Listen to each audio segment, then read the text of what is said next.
We're going to bring our first guest of the day, actually our only guest of the day. Today we're joined by Eric Miller, Streetcar Operations Manager for the City of Omaha. Eric, welcome back to the show. Thanks. Yeah, good to be here. I was here in person a couple of years ago, and then last December when we had the freezing ice, I called in.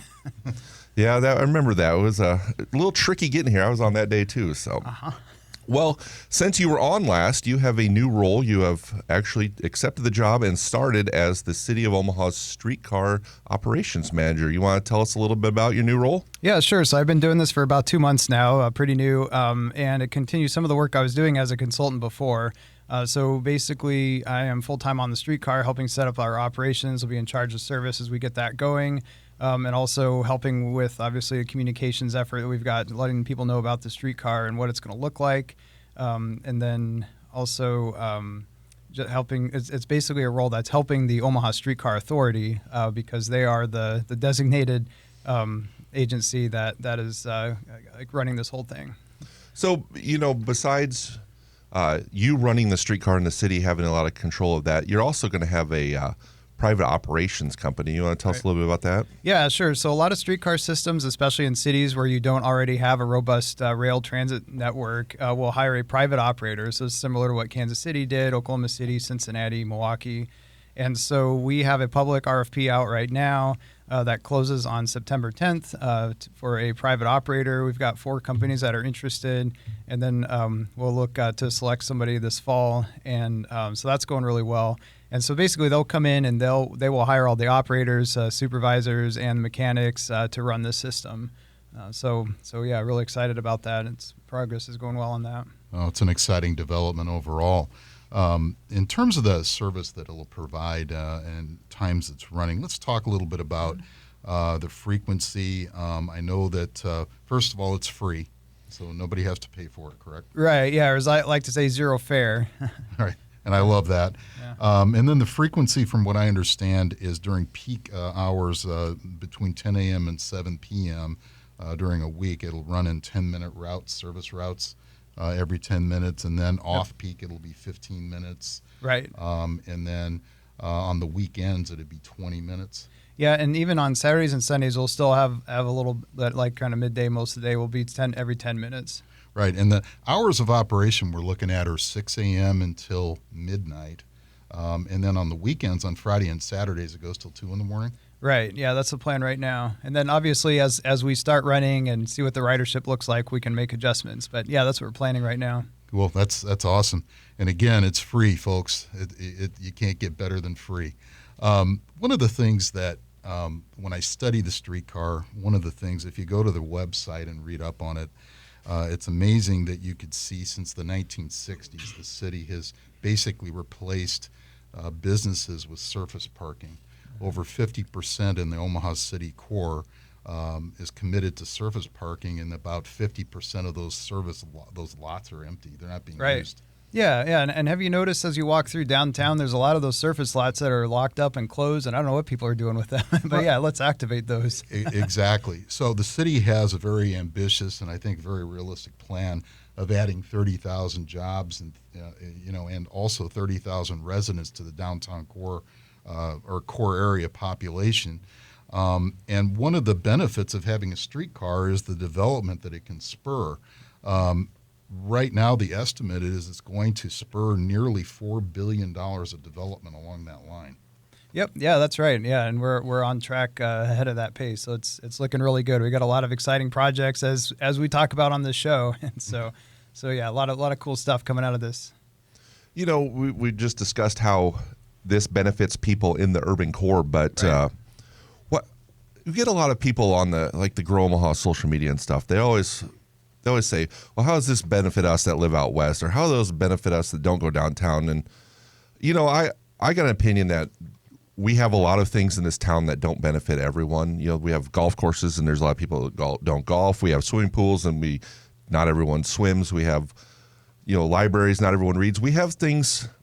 It's more of like a complete package. You got to have something for everyone, and this streetcar will benefit a ton of people. What's your opinion? What's your answer to that when you get people in West Omaha that say, I never go downtown and this is dumb and I'm never going to come ride it? Sure. Yeah. Well, I love that question because I live out in Elkhorn, so I'm kind of one of those. You could label me as a West Omaha skeptic.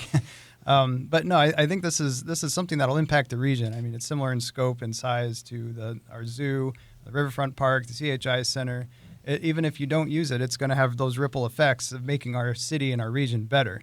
And then also, even if you're not like living or working downtown or midtown, not using it every day, you might still come downtown a few times a year. You know, like I take my family down to these places, downtown and the zoo, a few times a year, and it's great. I mean, it's one of the benefits of living in Omaha, and so I know the streetcar will be one of those benefits of living in Omaha, and and excited. And also, I want to mention that we're working this into being part of the transit network, and so it's not going to be in a vacuum. And so you will be able to connect to it from other transit modes and from other parts of the city, even if you don't want to drive. And today would be a perfect example of what would a good streetcar day would be. Tonight, or all day actually, we have the Maha Music Festival in downtown Omaha. There's not a ton of parking around that part of downtown for the size of crowd that's going to generate. And then also, you're going to have people that are going to like some bands, not like other bands. And so when the streetcar is active, people could take, they go to Midtown, eat lunch somewhere in Midtown Crossing or the Blackstone, hop on the streetcar. They could go down, see a band or two that they like, and then get right back out of there and then come back later for maybe the headliner or something. So there'd be opportunity to get in and out of downtown quickly without trying to find a place to park 2-3 times. Yeah, definitely. Exactly. And I also want to note that, so we're planning to run 4 vehicles at the same time during the peak. We will have a fleet of up to 6. So I'm hoping that, as long as we have our maintenance and they're in good shape, we might be able to put an extra one in there and run a little extra service on some of these special event days, like the event today or Jazz on the Green or holiday lights and that sort of thing. Well, this speaks to Brad's question too. So in terms of the route and where it's going to be running, so we're starting on 8th Street, looping to 10th on Farnham and Harney. Yep. And it'll go all the way out to Midtown Crossing and into the Blackstone District around 39th Street. So that would be the route that we're running continuously. Yeah. For now, initially, we're still working on trying to get this, especially trying to get that UNMC segment done like we initially intended it to be, for example. But yeah. A minute ago you said we were going to be running 4 streetcars at a time. You'll have 6. Have those been picked out or purchased, ordered? Yeah, good question. So we entered into a notice to proceed with the manufacturer, acronym of CAF or CAF. They're headquartered in Spain. They do make vehicles here in the United States. And so ours are, they're not quite under construction yet. We're still sourcing all the parts, but they will be built in Spain. And the timeline for those is we should get our first vehicle here within about 2 years, so kind of mid-2027. And then they should start coming in at a frequency of about once a month.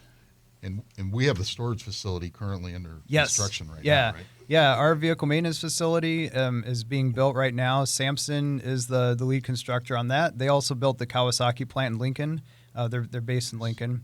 And so yeah, that's going really well. It started under construction back in April. You can go down and check it out. It's really close to the park that's just south of the Luminarium and just north of where the new Children's Museum will be. Yeah, if you park at the Luminarium and on the west side of that parking lot, there's a bike trail. Just walk down the bike trail a little bit to the south, and you'll be able to see where the streetcar facility is going. Yeah. Right now, it looks like about 200 pipes pounded in the ground, and they've been the foundation's going in. But yeah, a great view of it there, and also the skyline right behind there. The I-480 is a little bit of an eyesore, but yeah, a good view of it there. So Eric, construction is already underway. We talked about it a little bit before the commercial break that the streetcar barn is underway. But there is other pieces of the construction underway. I noticed today on the way down here that the crews are pouring the concrete deck on the Harney Street Bridge, which will be one of the first pieces of the project to be completed. Right. Yeah, that's super exciting because that project is a little ahead of schedule right now, and so that's great. And you'll notice the rails aren't going in on the bridge yet. Those will come in next year. But then when we get to Farnham, which is right now is planned to start construction, tearing that down in January 2026. That'll go in with the rails in there because we'll be laying track next year. So, and why the rails are not going in, you can see they were forming the bridge differently where the rails are going to be. So if you wanted to see, kind of a preview shot, I think if Jeff hasn't posted it on the Girl Omaha Facebook page yet, I'm going to get that picture posted up soon. Also, I was driving through the Blackstone district today, and they were actually removing the old historic streetcar rails to work on the utilities, the utility infrastructure. It needs to be improved before the new streetcar tracks to go in. So it was kind of cool to see the old rusty rails there sitting in the middle of Farnham Street. Yeah, right. Yeah, a lot of times, when after the streetcar service ended, which ended in Omaha March 4th, 1955, a lot of times the crews would come in and just pour asphalt right over the old brick and rails. And so as you're digging that up, you can see it. And sometimes in a lot of areas where the streetcar used to run, you can see the cracks in the asphalt where the rails still are. They're just kind of pushing the asphalt up a little higher than the surrounding pavement. Yep. So what's next with the streetcar? Okay, so right now you'll notice, all along Farnham and Harney, we got a lot of utility work going on. Officially, Hawkins is in charge of what's called Utilities West, which is west of the 480 bridge. And then we're starting on what's called Utilities East, which will be in more. We've already done some work downtown. We'll do more work in the downtown area. And then also the one contract that we haven't awarded yet is the utilities for Turner Boulevard. Turner Boulevard's an interesting place because that's where the track goes from double track on Farnham to splitting on Farnham and Harney. And then we've also got what's called a Y in there. And so you'll be able to turn streetcars kind of halfway through if you need to, if we have to do any kind of short turns or service disruptions, or also special events. So that'll be coming up. And then we also just recently awarded Kiewit for the overall track construction for the whole main line. So all that's going on in addition to the maintenance facility that I talked about earlier. Those are our big projects.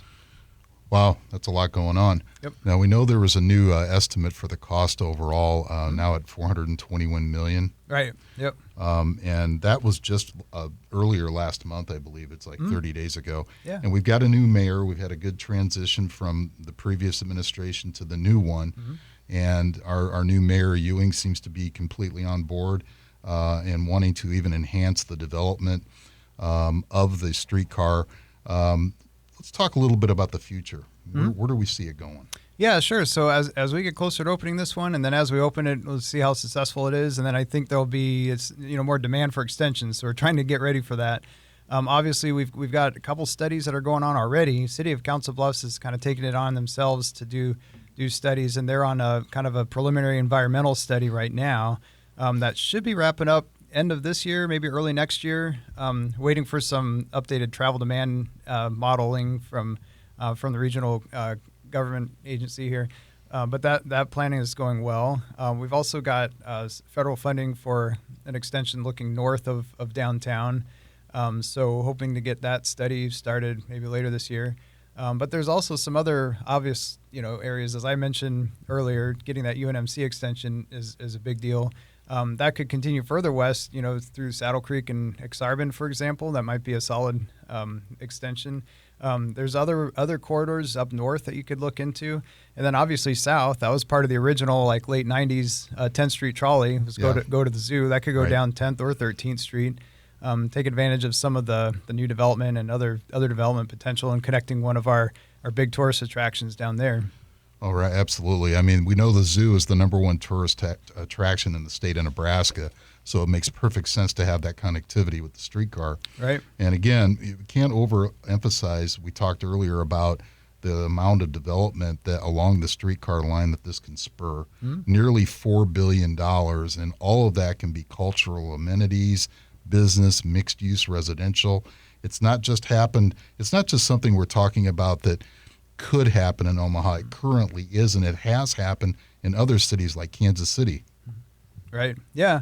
Another thing I'm excited about is the potential for a south extension, is connecting Amtrak and future, commuter rail to Lincoln and other points like that. So how far along or down the road do you see some of these extensions? Are we talking like a 5-year plan or like a 20-year plan? It could go either way. I think it really depends on again how successful the starter line is, which we're working really hard to make it that way, and then also depends on we find champions, community support for each corridor.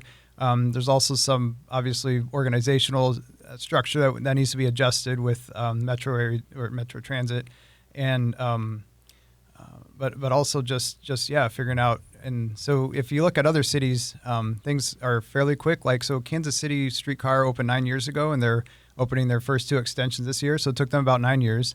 Other places, if we do incremental extensions like Portland Streetcar did, might only be 5 years. So it kind of varies, the amount of the extension, the support, and the funding for it.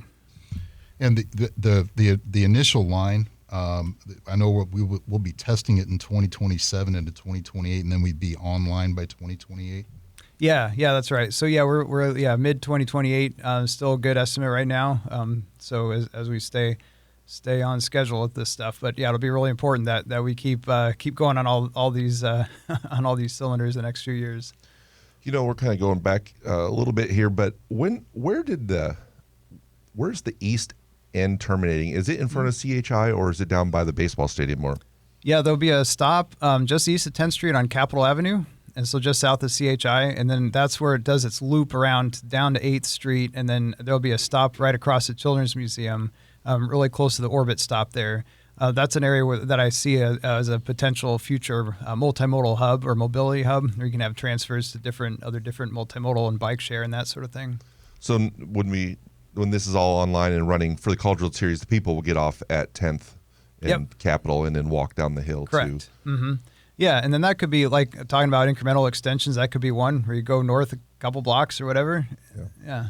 And you've been on this show before and talked about how an extension to the airport is not really a feasible extension, or at least not in the initial plans. Probably not for a streetcar. If you're looking at having stops every 3 to 4 blocks, that'd be a really slow way to get there. Yeah, but when you're talking like we talked about the zoo earlier, that seems to me like that's a no-brainer. Common or urban sense. Corridor, yeah. I mean, the way 13th Street has blown up over the last few years, you could have a couple stops on there, and that could be even a more thriving neighborhood than it already is. Right. Yeah, exactly.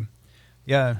Yeah, we were talking about, Brad and I had a conversation about this the other day about how, okay, if we were going to go streetcar to the zoo, what would be the best street to go? Would it be 13th Street or 10th Street? Yeah. 13th Street, we know we've got the district there that's, kind of blowing up a little bit. And then you've got Little Italy along 7th to 10th. You got Little Bohemia there on 13th. So, it's kind of speculation, but both, I could see both being feasible. Yeah, totally. Yeah, that's why I think we need to study it more. Both were historic streetcar corridors. Interestingly enough, service stopped running on 13th Street in 1936 because they did a pavement project, and some service was on 10th Street up until 1955. So it's funny.